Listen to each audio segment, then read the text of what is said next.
Hello there, ladies and gentlemen, and welcome to let me repeat, the rock and roll podcast. Check out this record. My name is Mark, and with me, as always, is my good buddy Frank. Hey, Mark, Ticanis. Still don't know what that means. Listeners who've been playing along at home know you can find us on Spotify and Apple Podcasts, and maybe somewhere else where you find podcasts. That's right. Now, new episodes drop to your ears and mine every Friday. And of course, they're for your listening pleasure. For our new listeners to the podcast, this is where Frank and I recommend albums to each other to review. We have a wide variety of musical discussions, like our Spotlight series, where we dig into a band's catalog and see what comes out on the other side. That's right. Or in our Versus series, we pit two albums, sometimes three, against each other to duke it out for total stereo domination. That was good, buddy. We really nailed that. Yeah, man. I'm getting there. Be sure to check us out on Instagram and our Facebook group. We like to drop some additional content and hopefully leave you one more of Frank's musical goodness and my random and not so random nonsense. If you've got a record you want us to check out, be sure to drop us a comment wherever you find us. We'll, while you're at it, like, subscribe, and give us a review and a rating, while you're at it, whatever, 5 stars, 4 stars, 11 hearts, I don't know, however links win in Zelda these days. So I say this, Frank. Yes. How are you, my man?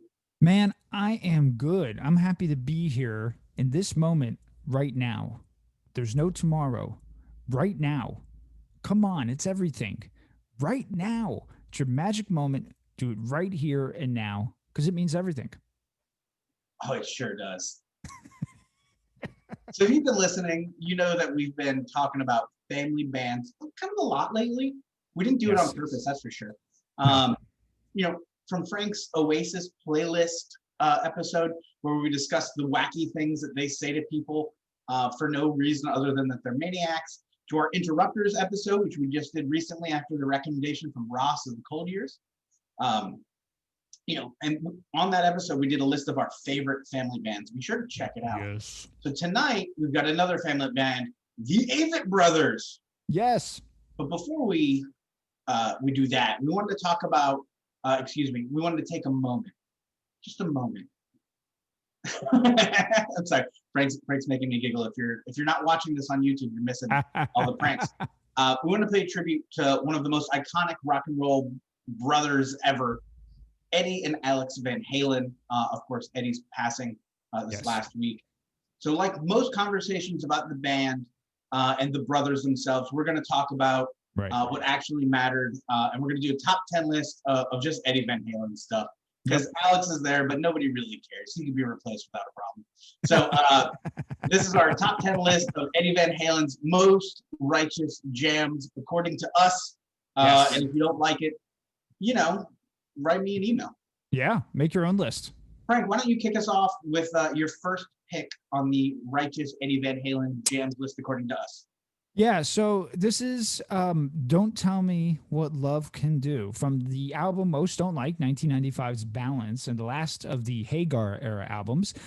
This song, to me, is one of the few bright spots on that album. Super heavy and chunky guitars.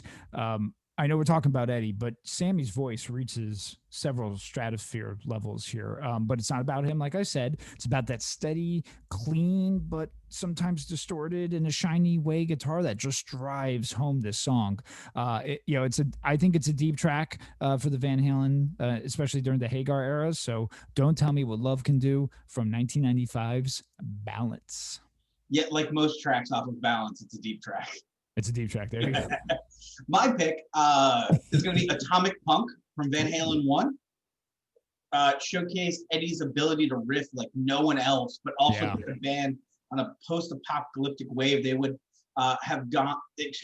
they could have gone down, but chose instead to showcase what they can do and did very well. It's an underrated gem off their first record that doesn't get enough credit it deserves because there's too many people just talking about Eruption and not paying attention to the rest of the album. It's a great track, great song.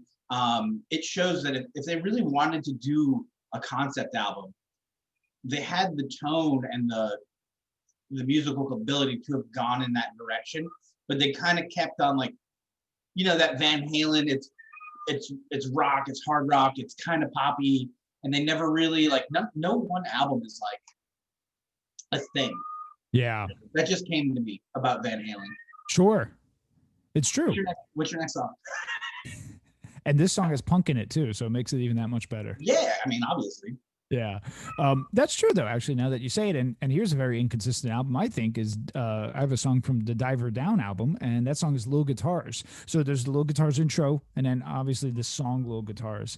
Eddie here is doing a great flamenco opening on the intro that leads into the main track. In the intro, which is funny, Eddie says that he cheated because he didn't finger pick. And if that's what cheating sounds like, well, yay for cheating. But you know, obviously he was paying tribute to all those famous flamenco guitar players, but in his own style with the pick.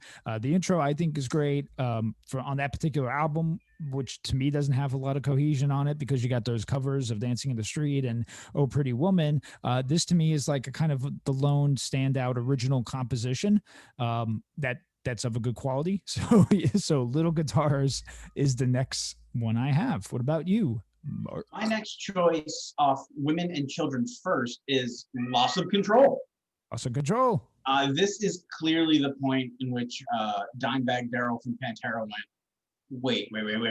We can make this way heavier and super cool. Yeah. It's a killer riff, classic spastic energy that Van Halen album are just so known for. It's just so much cooler than what the hits alone would have suggested.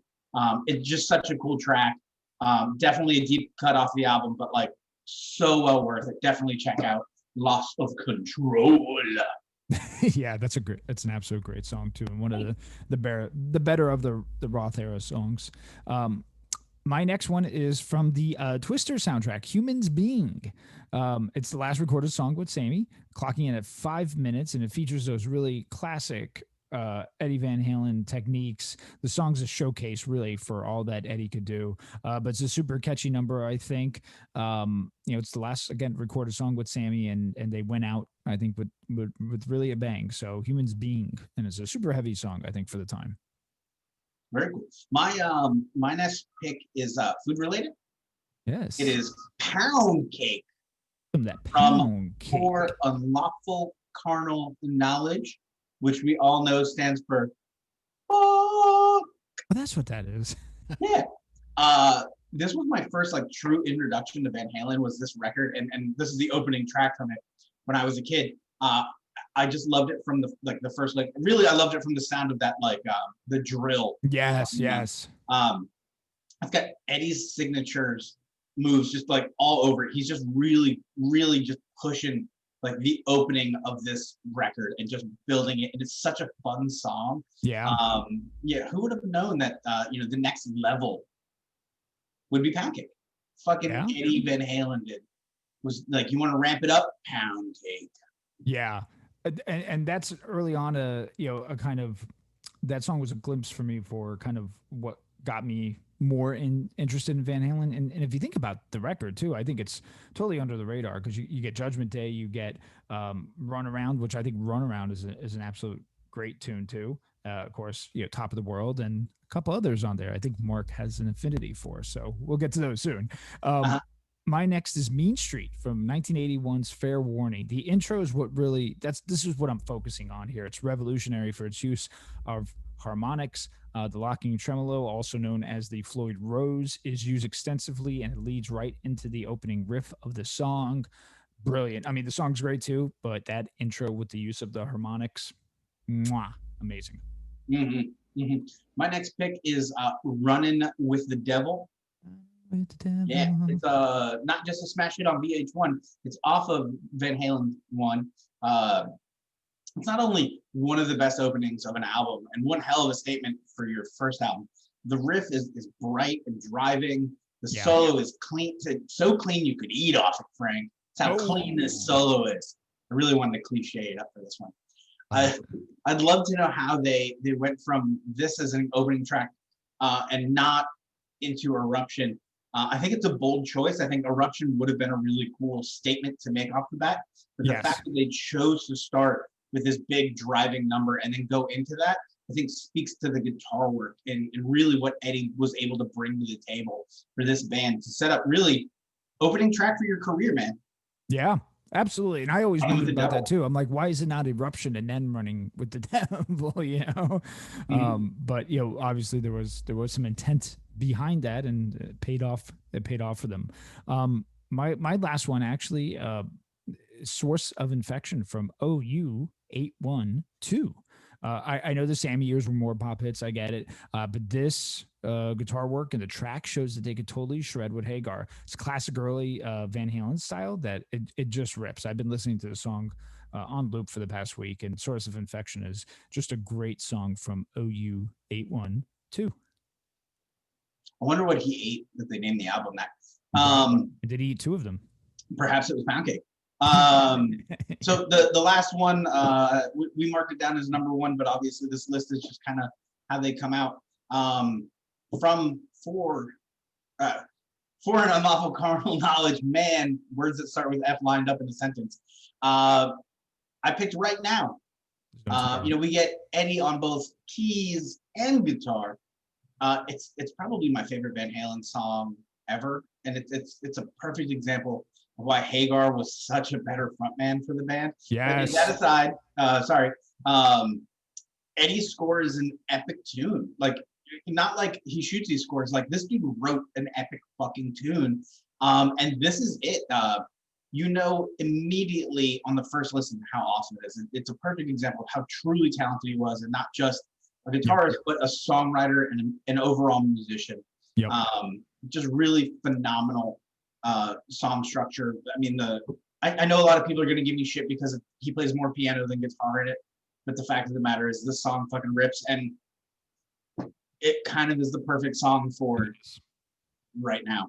I mean, and how, just to put people who weren't there at the time or who weren't, A, born or B, into music, that song was the biggest thing ever. I mean, right? I mean, Pepsi was using it in their commercials. Was it? I recall vaguely some Olympic usage of it for the Olympics, the Summer Olympics that were going on at the time. I mean, Right Now, the song was everywhere. I mean, it was massive. Mm-hmm. Massive. Well, that was both fun and informative. Wouldn't you agree, Frank? Yes, Mark, absolutely. Well, it's time for the main event, and that means it's time to talk about the Avett Brothers. For all intents and purposes, the Avett Brothers are Seth and Scott Avett from Concord, North Carolina, but also include bassist Bob Crawford, who's actually playing on the record we'll be talking about in really depth tonight, and Joe Kwan, I believe I pronounced that right, it's Kwon, who I believe he primarily plays fiddle, but when we saw them live, he played like a bunch of stuff. Yeah. Totally. There are also additional players for when they're live because they do pull out a lot of additional instruments, but we're going to stick with the core recording group and as it were, the three fellows in the band tonight. Now, Frank, you are directly responsible for introducing me to this group. Frank literally said, hey, check out this record. And I was wondering if you'd be so kind as to share how you found them and talk about the band's kind of overall body of work before we dig into our little Gleam trilogy feature this evening. Yeah, absolutely. And we were doing the check out this record game well before the actual show, right? I mean, yeah, this is just an excuse for us to talk to each other. Yeah. Folks. Exactly. This goes back a while. So I remember one day I came home from work and my wife's like, have you heard of this band, the Avett Brothers? And of course I said no. She said she saw them actually on an episode of Ace of Cakes. And I thought I would dig them, and dig them I did. Dig them I did. Yes, dig them I did.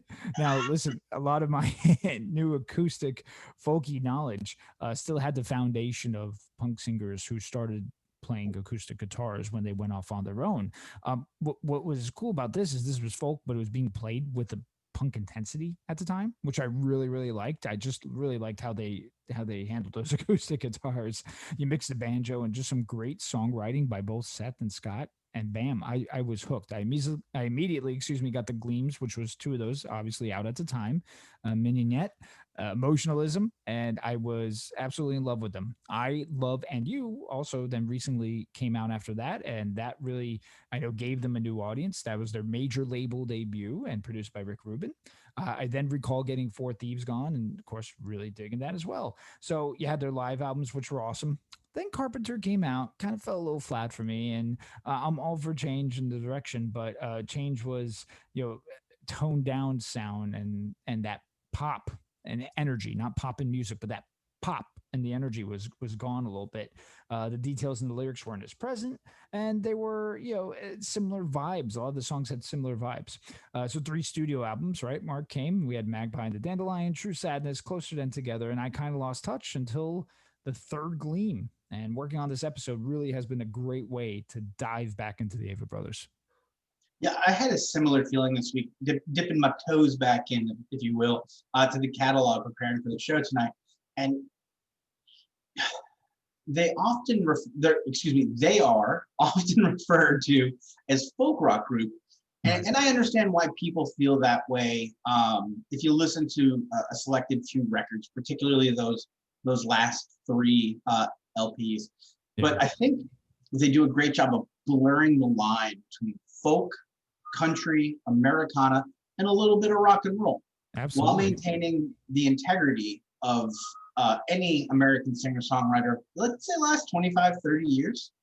The series, The Gleam, focuses the brothers' passion for simple, folk-forward 3-piece arrangements while acting as a platform for them to unburden their minds and hearts lyrically. You like that sentence I wrote? That was a good sentence. That was an amazing sentence, by the way. Thank you. Frank, would you be so kind as to take a moment to run us through the OG Gleam, The Gleam? Yeah, we're going to go through the OG Gleam, as Mark said, titled The Gleam. So this first volume of the more personal and lyrically driven style folk songs, to get a feel for what the Avett Brothers were trying to achieve, let's start with what the word gleam means. I think that's a great place to start. So it's defined as a noun, which is a faint or brief light, or the verb version, which is shine brightly. So with that said, that is the concept that I am personally thinking of while listening to these gleams. And in particular, it started off with this first gleam. It's the bright spot in these areas of life that we could try to find where there's maybe at the time, maybe doesn't seem a lot of brightness. I think the first Gleam has a great mix of both fun and serious songs. They're well crafted with extreme focus on the guitar work and the lyrics that are threaded in these stories. The theme that we will see with this series is the emphasis to me on the word folk here. I mean, this is what folk is, right? It's stories about people, folks, themes, songs, recurring themes, struggles, bright spots. The bright spots is the Gleam, right? The EP hits really some high points early on with tracks like When I Drink and Yard Sale. Seth Avett really does a fantastic job of placing us in these moments that these themes represent. And When I Drink, he's fist fighting with the air, but trying to be a little bit better, even though it's a struggle. The bouncy nature of the song, the way that song is presented, kind of gives you hope. Yard Sale, I mean, places you really in the mind of these items and the narratives that go with each of them. The details are great when he mentions the out of guitar tune. I mean, in the background, you hear the guitar slightly going out of tune. I think that was a fantastic touch. Now, Seth's accomplishment doesn't mean that Scott doesn't have his moments here on this Gleam. Backwards in Time, add those rougher vocals with a harmonica to accompany the tune. And then the popular, if it's The Beaches, it's a really somber love tune where the escape with your love is the light that shines. And you could just feel the passion and the importance of that. So in closing, this is a spotlight on the brothers as narrative songwriters. And at the time, which was 2006 for the first Gleam, it was smart of them really to show their audience this. So that's my take on the first Gleam, Mark. What about you? Your quick thoughts on that? Yeah, very well said. You know, releasing these tracks in particular after albums like Country Was, Carolina Jubilee, and Yet is a really smart move. Each of these records has its own distinct voice for the brothers to release, for them to then release a pared back record that really highlights the beauty of simple arrangements, allowing them to push the next album in whatever direction and not pigeonhole them into one style. I just thought was such a beautiful idea and really just such gorgeous, well-written songs. It was really fantastic. Yeah. Yeah. So we're gonna jump into the Gleam 2, First Blood. Nice. Thank you. So with that said, the Gleam 2, which starts from a dark and sorrowful place with tear down this house and murder in the city, yet both songs have an air of hopefulness to them. The struggles with competing for parents' love, the loss of their childhood home, and the fears of dying are laid bare for the listener to interpret really kind of in their own way of what's happening. On the other side of the EP, you get tracks like St. Joseph and Souls Like the Wheels, featuring stunning guitar work as well as more of their signature, deceivingly simple lyric work that reads like anyone could write them, but when sung over this music prepared, the music they prepared, it absolutely just cuts the listener straight to the heart with their beautiful phrasing and content. I used to listen to this second record at night when I went to sleep before working at a 4 a.m. warehouse job. I remember that. I had to go to bed at like 7:30, 8 p.m. And this record would just soothe me right down, no matter what was going on. Seth and Scott's hushed singing and wavering voices were just incredibly soothing. And I know that sounds kind of weird, and I do have a little bit of an issue when it comes to tone and being able to differentiate their voices.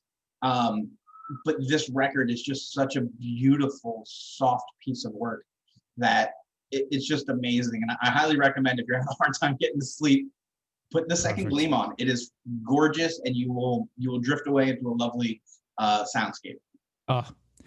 So well said. And I love the second Gleam. Two of my favorite Avett Brother tunes are on here, what Murder in the City and Belladonna. The light to be shown on such topics as death and memory. I think it's a great maturation from the first Gleam. And there is good and painful moments too. I think there are more finger picking moments on here too, which just adds even more to that aspect of folk. And it's a great compliment to the first Gleam and extremely enjoyable. And I love listening to these two back to back. So I love the second Gleam. Absolutely. I think we've probably been listening to them back to back for some time now. Totally. But what Frank and I did for tonight was we put a little playlist together, and please, by all means, do this at home. Just line up the 3 records and listen to them through, wherever you stream music, and Spotify. If you don't want to sponsor us so that we say your name next time, please contact Frank. I don't think they meant for us to do this, but to make the 3 albums back to back to back. Right. But with clean songwriting and honoring the series, you really feel like, especially with this third one, that they really wanted to honor the first 2 Gleams. Yes. It works really seamlessly and pulls itself into a trilogy. What do you say, Frank? We jump right into the third Gleam. I can't think of a good hyphenated name for a part 3 of a movie, but the third Gleam, Frank, if you'd be so kind as to let me kick it off. Yeah, absolutely. And we did things a little bit different. So instead of both commenting on the tracks, because we also took I reviewed Gleam 1, Mark reviewed Gleam 2. So we're going to each focus on a certain track. But yeah, kick us off with Victory, Mark, which is a great song. Thank you. I believe I will. Victory. I was happy to see this pick up from a dark place. The brothers often start in, because we know that they're looking out to the sun. You know that they're in a dark place, but the Gleam, yes, if you will, is what they're striving for, is that bright spot. And it was great to see them start there with this record again. Victory is a beautiful lament that reminds us something you can do. Sometimes you can do your best and still lose. From victory, I accept defeat. Love that line. So simple, but the weight of each word doubled by their delivery. Just really fantastic. This is how the record has to start, I think, for it to be part of this series, for it to be a Gleam from the Avett Brothers. This song, it feels like it's always been there. Yeah. Fantastic song. Really just good song in that line, from victory, I accept defeat. I mean, what else can you say? And the second track, I really fell in love with too. I should have spent the day with my family. I mean, the light guitar strumming and the banjo are totally welcomed here. Seth Avett does a great job of this commentary narrative. He's turning on his phone and seeing the news and the tragic nature, which is in this case a school shooting, and how that affected him because the child, as he said, looked like his. I mean, serious content here, and you know it's not a made-up character, as he mentions his wife by real name and their son by real name. So you know, this is as real gets. And the light in the bad moment comes in that he should have spent the day, you know, with his family. It's something I often think of when outside shit is happening. And because, you know, a place where I feel complete is with my family. So lots of relatable scenarios here as it culminates with Seth and his wife having a drink and talking about a future and how to deal with it, especially raising children. Again, for me particularly, such a relatable aspect to it. It carries that theme as folk songs do. So it's a recurring theme. And I really enjoyed this tune. So I should have spent the day with my family. I thought was super well done. Yeah, so track 3, we get Prison to Heaven. Such a good song.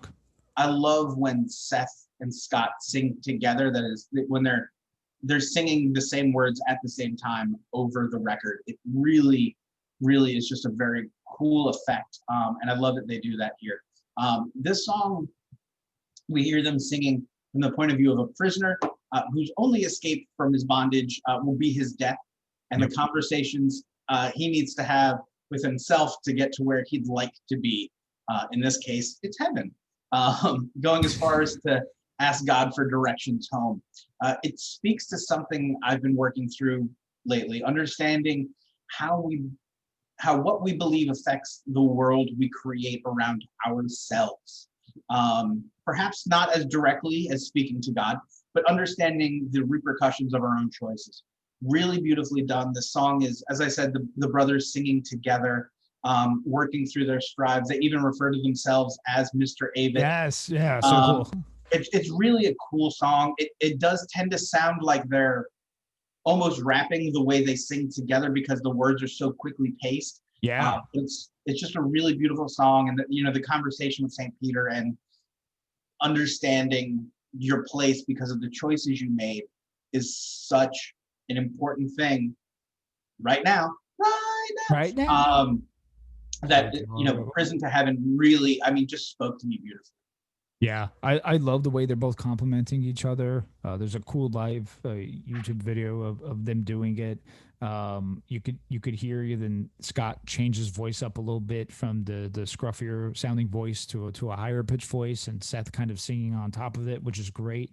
And like you said, they're kind of rapping it too. So just well done. It's a standout track for sure. And when we were going through this and Mark's like, you want the odds or the evens to go ahead and review? I was like, oh, I kind of want the evens because Prison to Heaven is absolutely amazing, but I kind of want the odds. But then I selected the evens because of this next song, Back into the Light. So one of the reasons why I picked even numbers was because the first line in the song where Scott sings, all of these fathers with their bald spots pulled to the car line, dropping their kids off. All right. So no surprise here, right? I mean,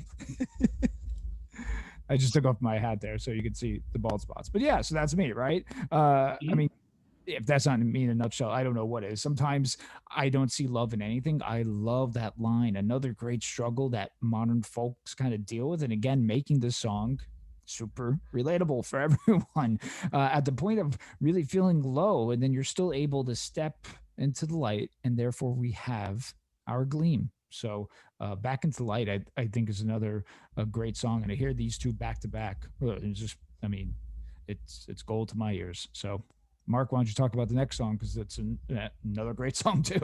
Yeah, absolutely. That song and this song and really this whole record has done a great job of really showcasing beautiful, simple, lyrical work, and the emphasis on delivery and song structure is just phenomenal. Track 5 is called Woman Like You. I wish my wife understood that I feel this way about her. And I wish I could construct a song like this for her. I won't get all mushy here, but if I could write this, I absolutely would. And this is where the brothers show, excuse me for that little whistle there. They show their absolute talent when it comes to songwriting and song structure. I just wanted to, I'm going to do a little bit of the lyrics. I promise I won't sing and ruin your eardrums for the rest of your lives. But lyrics like this. I thought they didn't make women like you anymore. All the princesses are such a bore. You're a queen and you're the girl next door. I thought they didn't make women like you anymore. Oh, I love it. You know how men think. We rarely move past appraising a woman's appearance. Well, judge as we may, we dig our own graves. Still, I think it's all right to say this. Oh, you look good in a t-shirt, all-stars in jeans. Look good all done up in makeup and bling. Look good in pajamas and sharp tailored suits. Look good in dresses and cowboy boots. I thought they didn't make women like you anymore. Passion for days, compassion galore. I'm amazed and grateful to God and your mother for women like you. So again, simple lyrics, really beautiful lines that any one of us who's just trying to write down an idea, you feel like you write lines like these and you just don't know where they go or what they do. And the brothers here have done just a phenomenal job of laying their heart out. Yeah. And trusting that emotion will carry the song, and it 100% does. Yeah, and don't get caught up. Anyone just hearing that and not hearing the music, don't think for a minute that, oh, this is just some corny rhyme structure or anything of that nature. Because when placed with the music and the way that Seth is singing this, it's not some Bon Jovi tune. That's all I got to tell you. It is done masterfully well. So yeah, I failed high school poetry club, so don't blame my reading. It's it's just really well put together, and to music, it's not quite so rhymey and sing-songy. Yeah. So I just wanted to preface that because it really is a beautiful song. If I could write that and hand that to somebody, my God, beautiful. Yep. Now, do you think Bon Jovi failed poetry? Because I kind of think 100%. Love it. All right, so. Yeah. So the sixth track is Untitled number 4. Sometimes we were happier with nothing or not much. And that's what this song is saying here. It's interesting as these songs are really talking to me, as lots of the Avett songs are. And maybe because we're all in the same age ranges and everyone starts kind of thinking of the same things. I don't know. Listen, it's getting to the point where you find the golden nature in what you have. It's not about being someone else or wanting their life. It's about being happy, not content, but happy with the life and what you built. And it's hard for a lot of people to reside in that fact and accept, because most of our nature, it's always to fight or always feel like there has to be something wrong. But this kind of takes it a step back and really just uncovers a lot of truths in there too. And I think Scott does a great job with this. So Untitled number 4, that's this song, and it's great. Yeah, before I get into the next track, sure. What's amazing to me is I really felt like Untitled track number 4 was probably the weakest song on the EP. Yeah, I could see that. It's still hands down a mile better than 90% of the things. Right, but it's awesome. Yeah. It's absolutely insane how good this record is. And that song, I don't want people to think I'm just shitting on that song. It's a good song. It just adds perspective for this record. Right. Shows you how good the rest of the songs are when that is, I mean, if that's the weakest. Yeah. So track number 7, I Go to My Heart. I mean, this is really classic Avett Brothers. I think this may originally have been where the Gleam was meant to end. Yeah, I could see that. This Gleam was meant to end, but it isn't. And honestly, it's okay, because the next track, The Fire, Frank will tell you about, is really stunning. I think the phrase, how do I stop this outro that I'm heading for, was kind of that clue that this may have been originally meant to be the last track. That said, it isn't. So I'll just actually talk about the song now. The song is about losing your identity in your work and folly, and returning home to find you're not the man you were meant to be. So you turn to the promises you made to yourself, and you focus on how to keep them. And looking in and looking at your heart for that. Again, just simple, sad, beautiful. I'd love to be able to line up words so profound and so Right. introspective about my own life. It's interesting how these guys are able to take the darkness of the world and find a gleam in so many places. And typically with them, what they love to do is turn inward. There is a bit of spirituality with them, as a pretty open atheist, it's not typically something I look for, but I appreciate the way they apply their spirituality to their art and how they express themselves and how they're not hindered by it. They simply, it is who they are, and it comes out in their work. And I Go to My Heart is a phenomenal example of being true to yourself and being able to put that into words and song. It's just beautiful. Yeah, and what's cool about the way they do stuff like that with the spirituality, or however people want to coin it too, it's you'll find the commonality that they have the same questions as us all, no matter what it is, which is really cool. And that introspective aspect, that's, I think, where it becomes relatable for all of us. Because what happens is we listen to these songs, then we go throughout our day, and then we start wondering about the things that they're wondering about, right? So it's so crazy, and that could have been, like you said, the last song, and it would have made sense because most of the Gleams before, the first one was 6, and the second one, I know it had that electric track on it, but it could, I think, 7 to 8 songs too. So I mean, this could have been the last one, but the last one is actually The Fire, right? And it's a 6-minute, really impactful song. I think this could have been potentially a poem that was just converted to a folk song. It has a similar vibe as Ballad of Love and Hate from their album Emotionalism.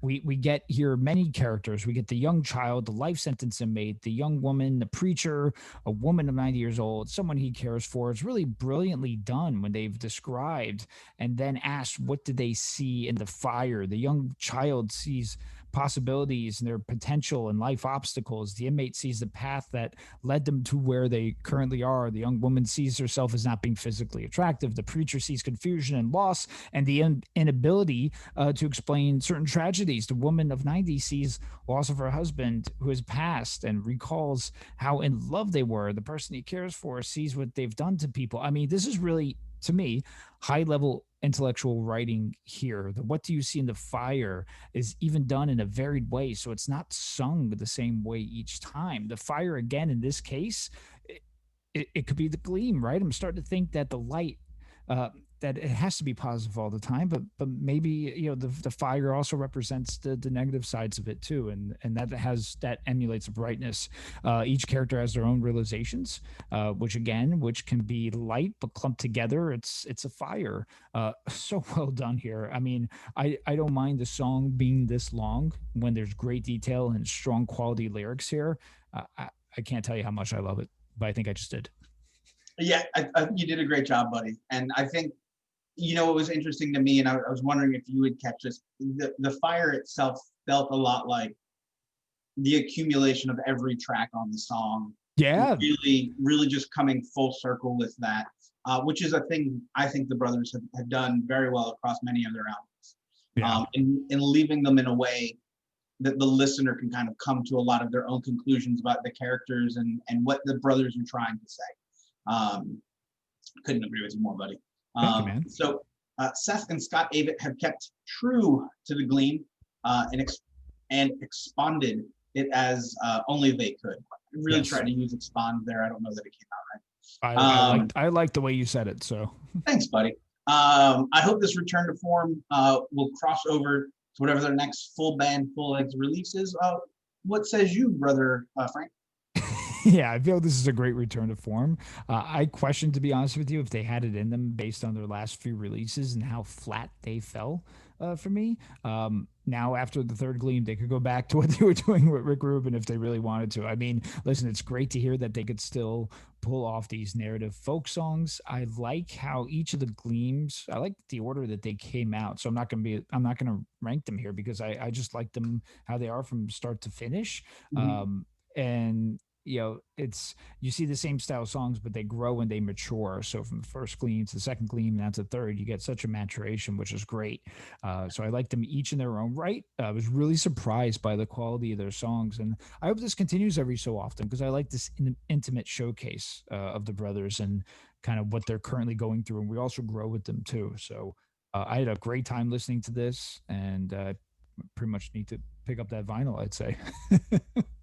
Yeah, I was thinking about it. I had considered the possibility of picking up some of these Gleams on the wax and seeing what it does. I hate saying the wax. I feel like such a dork when I do that. Dork. Oh man, I am very excited about next week's episode, Frank. Dork. Not only is it a very special Halloween episode, it is, but it's also a very special birthday episode. Wow, someone's got a birthday. And a very special record release episode. That's right. Oh my gosh, should I tell everyone what we're doing here? I mean, let's just talk about the record. Okay, all right. So the boss, he's got a new album coming out. It's called Letters to You. Not to you, Mark. Oh, not to me. Yeah, or not to you.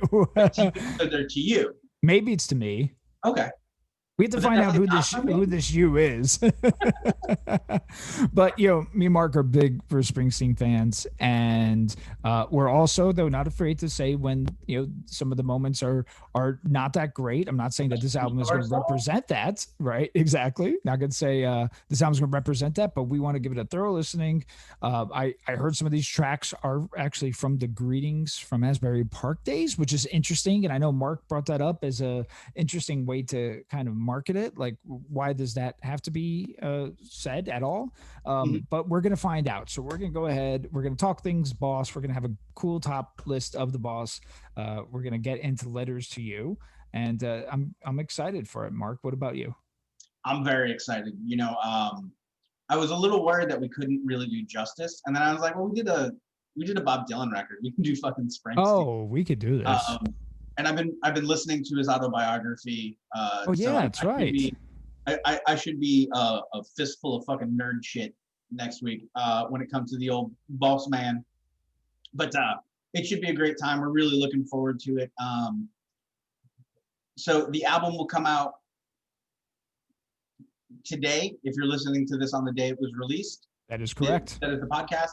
And we will review it for you 1 week later. Gives us a minute to get in there. So while you have some free time, go back and listen to The Wild, the Innocent, and the E Street. Shuffle. Shuffle. Yeah, go back and listen to that record because I think right now that's my favorite record. Oh, it's so good. I mean, you got Kitty's Back. Yeah. You got New York Serenade. Of course, Rosalita. Oh my God, that album is so good. So Wild but there's so many great songs. Yeah.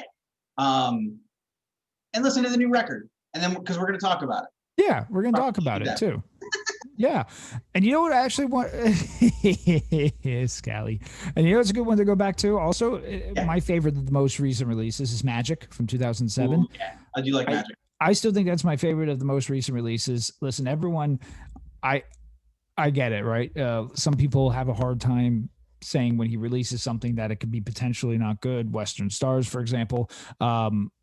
That wasn't good. I'm sorry. That just wasn't good. I mean, Mark and I fell asleep constantly trying to listen to it. And it's not because we're overly tired. My head on his shoulder every time. Yeah.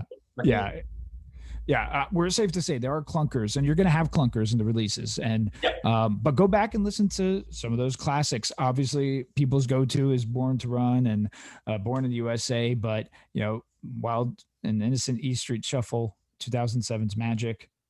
Goes to Tom Joad. One of Frank's personal favorites, Nebraska. Darkness on the Edge of Town. Darkness on the Edge of Town, which I don't think gets enough credit. Absolutely. Springsteen's really an interesting guy, especially for guys like us, right? Yeah. If you look at that kind of punk ethos of the 70s were garbage and no good music came out of it until 77 when the Ramones and the Clash hit. Right. And they're not wrong, but that's not to say that there wasn't a ton of great music being made in the 70s. And Springsteen's a great example of a songwriter that was ahead of his time and couldn't find an audience and a voice. And those early records are really representative of that. Totally. So check out The Boss. He's got a great body of work. Yes, he's got some failures, and I'm sure we'll talk about a little bit of it. If you really want to get into Wrecking Ball, we can get into Wrecking Ball. We could do that. I don't want to, but we're going to talk about a bunch of Bruce stuff. It'll be a good time. He is definitely, listen, if you're willing to listen to us talk about Avett Brothers, trust us, go listen to some Springsteen. You'll be well happy you did. I agree. Well, Mark. Hey, we're just killing time now. We are. So it's that time of the episode where everyone, where to follow us, right, Mark? Instagram, Facebook, drop us a line. Let us know what records you have. Review. That's right. Rate and review. Yeah. I believe I send them off this time, Mark. So anything else you want to say? Well, listen, we've got most of the schedule prepared for the rest of the year, right? We know most of what the albums we're going to talk about, like 99%, right, Frank? Yeah, so 99%. If you want to request the first album for us to review in 2021, which couldn't be a worse year than 2020, get us a comment. Tell us what you want us to listen to. We want to listen, as much as this is us telling you what records to listen to, this is you telling us what records to listen to. So, Frank. Bye-bye. Allywag.